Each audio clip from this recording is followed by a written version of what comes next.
Roger Stone here. Your dollars are losing ground, but gold isn't. American Sovereign Bullion helps you protect your wealth through real, tangible assets. Through their nationwide wholesaler network, you get some of the best pricing on gold and silver delivered straight to your door. Since 1912, the U.S. dollar has lost 97% of its purchasing power. Meanwhile, gold continues to prove its strength. So call 844-272-2428. That's 844-272-2428. Or visit dyingdollar.com to request your free gold and silver guide. That's dyingdollar.com. Sunday morning, live long and prosper. Well, that is the sign of Dr. Peter Michalos, and he has a new book coming, and we're going to be talking more about it, and we're going to give him a big book party. And Dr. Peter, happy anniversary. I understand you're away for your anniversary, but you're still calling in to make sure our listeners live long and prosper. Tell us what's up today. Absolutely, John. Today we're going to talk about a very important topic, and that is Alzheimer's disease. And Alzheimer's disease is the most common form of dementia. And unfortunately, 1 in 9 people over the age 65 get it in the United States. And it's a progressive, irreversible brain disorder that destroys memory, thinking, and the ability to carry out daily tasks. And some of the earliest signs are we start seeing memory loss, forgetting where your keys are, where you park your car, can't retrace your steps, getting trouble getting dressed, and when you walk, actually reduced arm swing, and even our posture. As we lose our posture, that's also one of the signs. So when our mothers told us to sit up straight, stand up straight, that was also very important.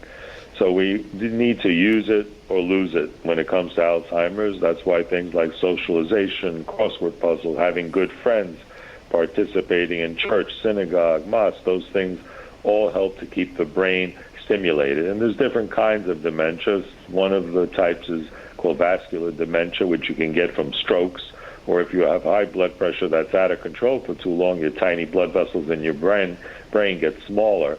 And that also affects blood flow to the brain. There's another one called Lewy body dementia, which are proteins that accumulate in the brain.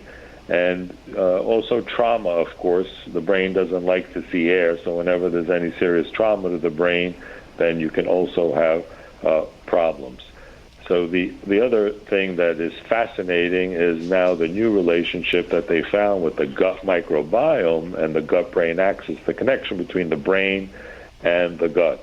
And to start off, I'm going to mention some people call Alzheimer's type 3 diabetes because you get insulin resistant, which basically insulin resistance, you can't use the glucose in your brain cells. You starve the brain cells, and you start forming inflammation and more plaques in the brain. And the gut-brain axis, they found that Ozzy the Iceman, this is just recent literature from last week, who's 5,300-year-old mummy, they found that he had a great gut diversity inside. They were able, those bacteria survived in the ice for 5,300 years. And they found that they had a lot of diversity. But in Alzheimer's patient, in modern times, and also in modern man, we don't have as much gut diversity because of our soil, our foods. And they found that the Alzheimer's patients had more of these bad bacteria called Escherichia, Shigella, and Bacteroides, and they had less of the good bacteria that make fatty acids that we need to function, and those are called Firmicutes and Eubacteria rectalis. So we had more of some of these bad bacteria and even more problems in the Alzheimer's patient, which is also, I think, fascinating.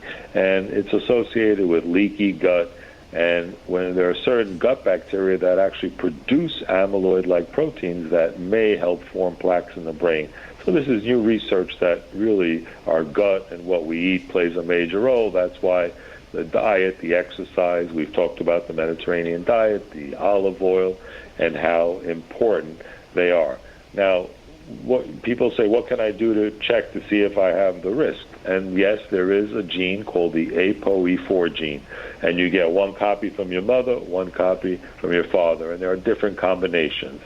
And if you have certain of the genes, like the ApoE2 gene, that's much rarer, and that says you're rarely going to get Alzheimer's, but it's also connected with cholesterol, so those people have a higher incidence of high cholesterol problems. Then the APO3, which is the most common combination, that variant says you have average risk for Alzheimer's. The APOE4 shows that you have very high risk of Alzheimer's and high risk of cardiovascular disease. So having that blood test can actually give you an indicator. The other blood test... So our medicine is moving at warp speed. Yeah, absolutely, that we can detect these things, but basic things But like... I saw something else the other day that, medicine moving at warp speed, they also had something for pancreatic cancer.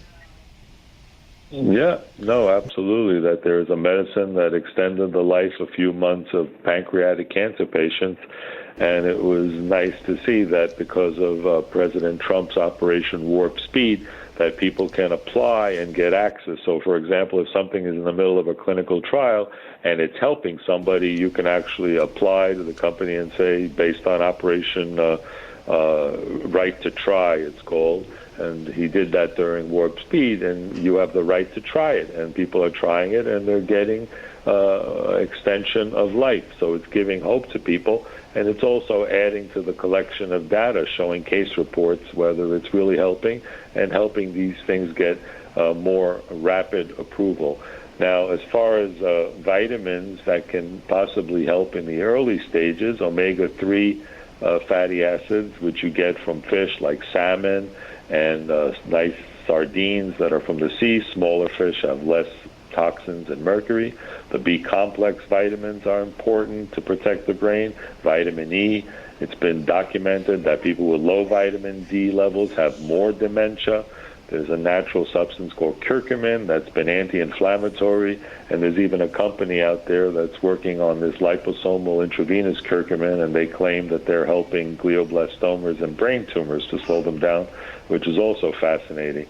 And the interesting thing is on MRI, or CAT scan, it doesn't show up early Alzheimer's. It only shows up in the late stages where you get brain shrinkage. So these are some of the things to know about that you can do to help protect yourself: the exercise, the diet, the supplements, and catching it early, having the knowledge, what to do, and staying active. And hopefully there'll be many new medicines now with all these great advances that are being coming out of the United States that will be able to hopefully treat this and slow it down and help the many people who suffer from this condition.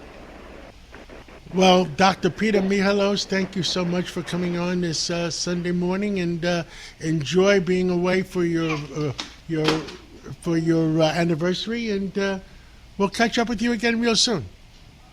Thanks, John, for always getting the truth out and sharing great health information with all our listeners.